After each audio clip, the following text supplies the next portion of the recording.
I want to say thank you all for coming in today, tuning into my podcast show. All my viewers, all my listeners, they take time out to give me an ear. I really appreciate you all. But today's show is about Elijah McCla and the young man that was killed in Aurora, Colorado, minding his own business, walking from the store, and the police impeding him on moving forward, and at that time he lost his life in the hands of the police. Something that we're seeing that's going on too random around here in the U.S. today. And I just want to give y'all an update on what's been going on around this young man's case and how he has been made a mockery of through photos of some of the officers that were even in the situation of even aiding to his death. And this young man looked like he didn't even pose a threat to anyone. Someone looked like he just minded his business. Innocent young man. But I want to give you all some audio that led up from where it started, from him at his store, leaving the store, until the end point of him running into the officers. And also I want to give you an update on the sergeant on which she took the step that it needs to step to get these officers fired. And I think she did the right thing. Matter of fact, I know she did the right thing, because these officers didn't have any sympathy to this young man's death at all. You know, taking pictures of them having a chokehold around each other, they just show you that, you know, it's crazy. These people don't have no type of sympathy, especially these police departments. And they need to be defunded and broken down, and maybe just get rid of, and we able to form our own organization where we can look out for each other, because these officers are not for our best interest at all, especially us as so-called black people. But I wanted to give y'all some audio and let y'all hear what led up to this young man's death. And we'll get back to commentary after this audio.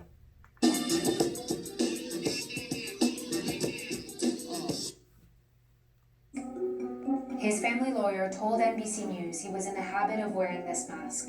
After paying for his items, he turns around and bows to the man behind him in line. His family told NBC News this was his signature gratitude bow. At 10:30 p.m., a man calls 911. Make sure you have a mask on. Okay. I just placed in that bag right. Yeah. So I have mask on. Okay. Were any weapons involved or mentioned? No. Okay. What color is the mask, or what does it look like? Black. Black mask? It's like a...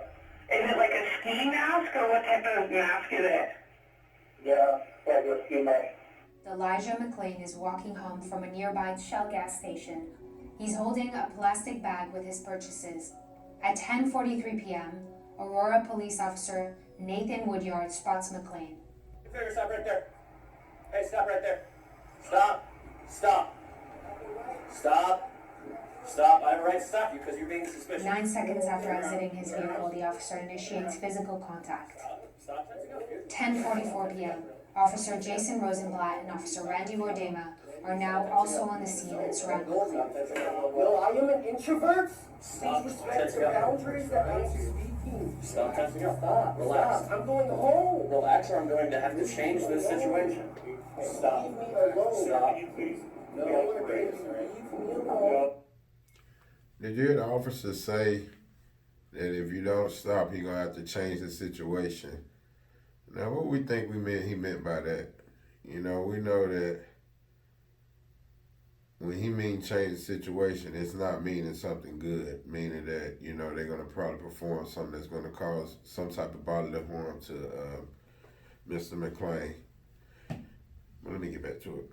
First off, you guys started to arrest me, and I was walking away, and you need to convince me. Now let The go. situation escalates when the officers try to move McClain onto the grass. Officer Woodyard's body cam is knocked to the ground. You guys.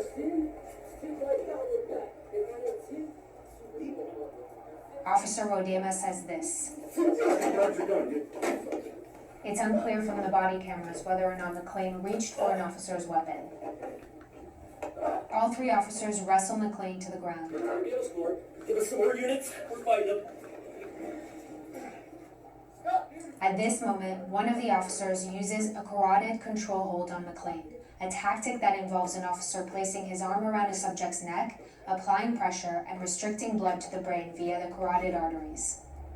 Responding officers later told an Aurora police investigator that McClain briefly went unconscious, and the officers released the hold. At 10:46 p.m., just over 2 minutes after the first officer made contact with him, McClain is pinned to the ground and says this. We got to use carotid. That's what I was doing. This is going on. I know you're very different. He come out? He's out? Was he out? I'm out of here. I heard some snoring. I just He wasn't completely. He lost consciousness. I'm just different. I'm just different. It's- That's all. That's all it was to me. It was actually Rosenbluth. I'm just sorry. You're going, dude. I have no blood. That's where I tried carotid. I don't do that stuff. I don't do You might anything. see other units that are not here. Why? They can slow it down a little bit. I don't know the others. I don't eat your fries. I don't eat meat. Do we have anything other than you being suspicious? No. No. I mean, we don't. We're along the way. Yeah, 226 means slow everybody down. Responding officers later tell an investigator that McClain was actively resisting and fighting the officers' attempts to place him into handcuffs. I tried. We started it because he reached for Rosie's gun. And we had him on the wall. At 10:49 p.m., McClain throws up a first time. Stop. Oh yeah, I'm sorry. I wasn't trying to do that. I can't breathe correctly because Over the next 4 minutes, McClain gets sick a few more times. Officers are also heard multiple times asking him to stop fighting. Going this way, dude? Yeah. Are you able to? legs walking up. There you go. Just like that. Keep. You're good. Don't get up, dude. It's not gonna be good for you. I'm telling you right now. If you keep messing around, I'm gonna bring my dog out. He's gonna dog bite you. Understand me? At 10:54 p.m., McClain is still on the ground, and an officer says this. So when the ambulance gets here, we're gonna go ahead and give you some ketamine. Yeah, sounds good. Let's give that a couple of minutes. Whatever he's on, he has incredible strength. Yeah, crazy strength. 10:59 p.m., a fire medic administers 500 milligrams of ketamine to McClain in an attempt to sedate him. 2 to 3 minutes later, he is loaded onto an ambulance. And at 11:07 p.m., just over 20 minutes after the first officer made contact, responding officers are told McClain does not have a pulse. He just poured.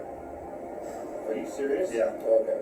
So, sit tight. McClain was resuscitated at the scene, taken to the hospital where he would be declared brain dead 3 days later. The coroner concluded last November that a combination of physical surgery and a narrow left coronary artery contributed to McClain's death, but could not determine the cause of his death. He added that it could have been either an accidental death caused by a reaction to the ketamine, a natural death, or a death linked to the carotid control hold used by officers. The district attorney later announced he would not charge the officers involved, saying that the evidence does not support a conclusion that McClain's death was the direct result of any particular action or individual. The family told NBC News that they believed an independent investigation should have been conducted initially.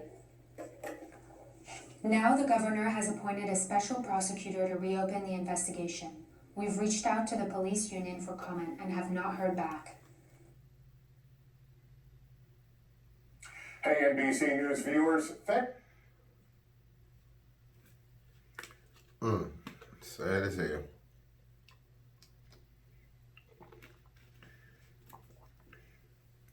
And you hear the one officer say, I'm gonna have to get my dog out.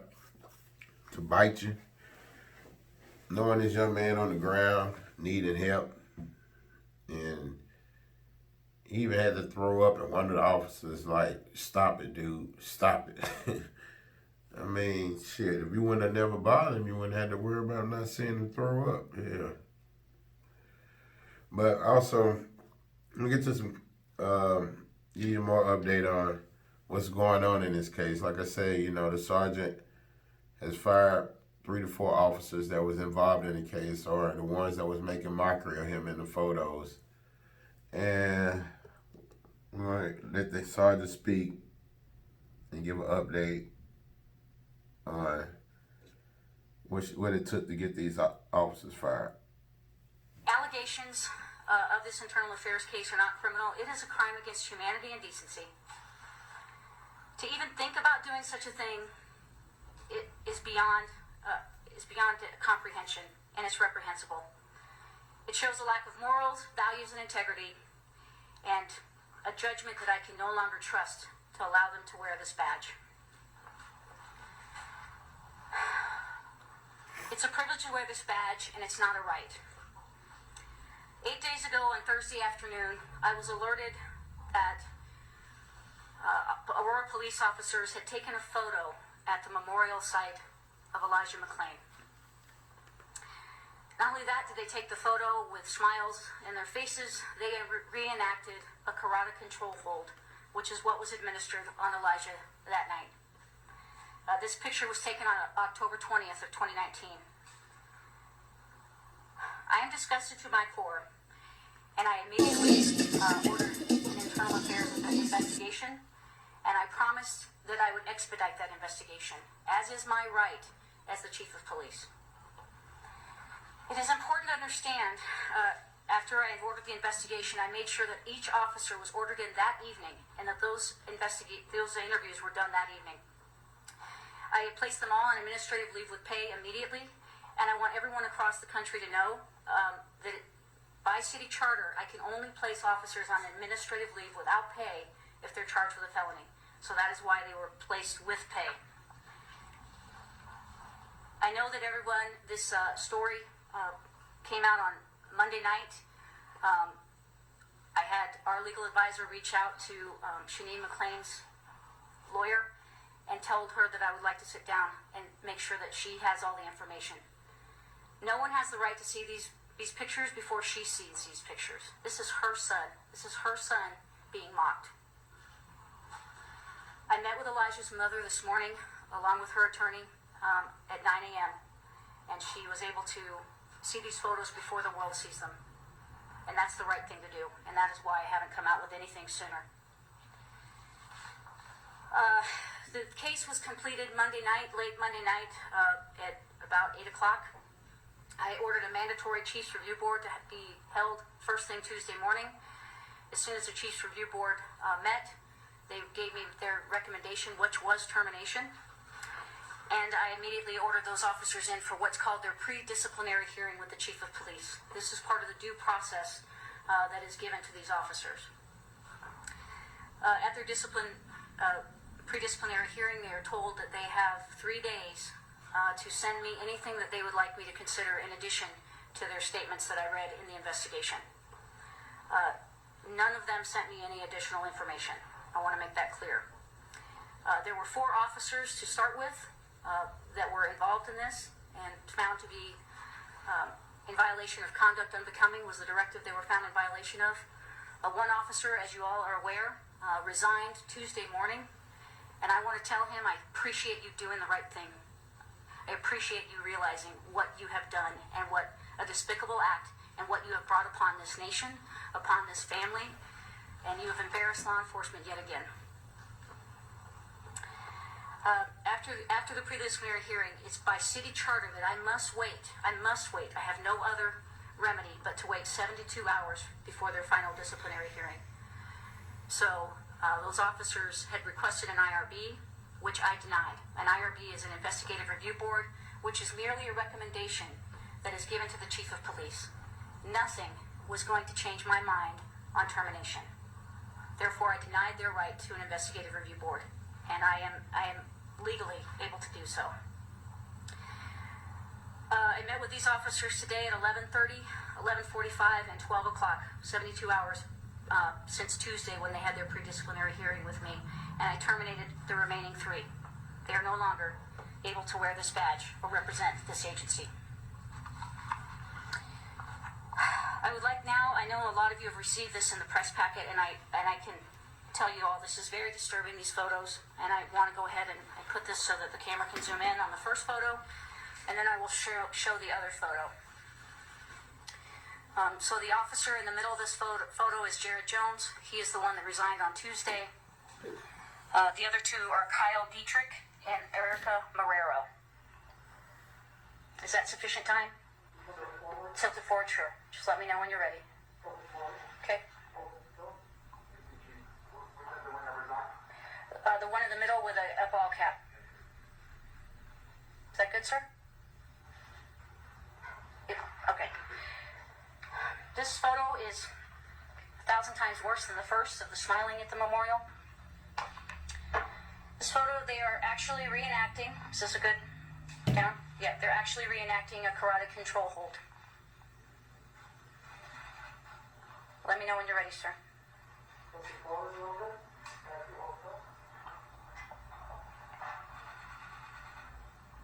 Good.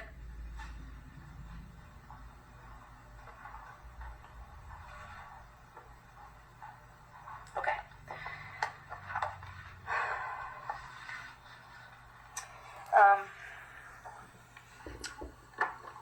It's reprehensible, and that's why they no longer work here.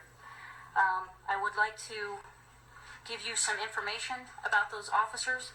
Kyle Dietrich, which is depicted in the photo, he has been on the Aurora Police Department for 3 years, since 2016. Jared Jones, depicted in the photo, he has been on 3 years, also 2016, and he is the one that resigned. Erica Marrero, depicted in the photo, has been employed for 2 years and was hired in 2018. The last officer that I fired received this photo and replied with an inappropriate comment of "ha ha." There is absolutely nothing funny about this. That officer is Jason Rosenblatt. He has been on for 3 years. He is not being involved because of him being in the incident of the photo. He is being fired for his lack and utter inability to do the right thing here. And to say ha-ha when he was engaged in the incident with Elijah McClain is absolutely unacceptable. Once again, I would like to apologize to the agencies across the nation, because as we know, misconduct in any police department reverberates across the nation. So I want to apologize to my colleagues. I also want to remind everyone that the only reason this came to light to me was because of an honorable Aurora police officer who was disgusted by what he saw, and he reported it to a sergeant. That sergeant immediately called me and said, "Ma'am, we have a problem, and I need to bring him in to be interviewed by Internal Affairs." So there are good officers, and I want to say to those out there that are working here today that I appreciate you. We will get through this, but hold your heads high, because we know that there are cops that have integrity, they understand duty, and they understand honor. These 4 don't get it. And if any officer in this police department disagrees and thinks that this was acceptable, I will gladly accept your resignation today. Again, I want to apologize to the McClain family, and I will open it up for questions. Chief, what about me? You heard the sergeant speak. Now you see the unsympathetic behavior of these cops with ha-ha, thinking shit a joke, you know. They should have been fired. And also, I want to speak on a situation that's going on with the video that's happening here in Chattanooga, where they kept hitting, jumping on a young man that asked for them not to even do that to him. But they did it anyway. And you have a sheriff here by the name of Jim Hammonds that did his best to cover it up, and also is upset that it even came out. But as y'all can see, we're at war with these police officers and these white folks too, because these people, they're losing their control. They know they're losing their control, and they're gonna do whatever it takes to maintain their control. So all I can do is just tell you is just continue to practice your constitutional rights to bear arms, because right now I think we're at war with these people. Honestly, I do. I think we're at war with these people, and looking at how my people today are out here popping fireworks, and these people just come from locking you in your house and calling your jobs non-essential and essential, and we want to get back to celebrating these holidays again and spending your money when you don't know what they finna try to mandate to get Agent Orange into office. So, this shit is fucked up out here. It really is.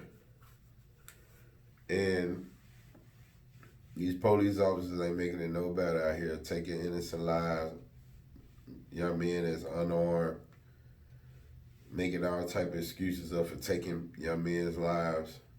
But, we as people just got to stick together, continue to stay prayed up, doing the will of our God, because we know they don't have a God. Because they had a God, they would be acting the way that they act. Well, all of them not bad. I hate to put all of them in the same basket, but the same way they do us, try to say that we all are criminals, but they don't know we're smart human beings on this earth. If it weren't for us, you couldn't even have a United States. So on that note, this is another segment of Jthebarber, Truth Behind the Chair. I thank all my viewers, thank you, my listeners, for always just, giving me an ear, and also I'm here, to be critiqued. Whatever you feel I may need to be doing better in this podcast, let me know. I'm always in room. I always have room to be reapproved by anyone. And on that note, this is Jthebarber. Also, I'm going to continue to come with more shows, more content, more truth. And to my listeners, I just want to tell y'all to just stay prayed up, continue to live your best life. And on that note, I want to leave you with a classic, but this is how I feel about them police officers. Peace.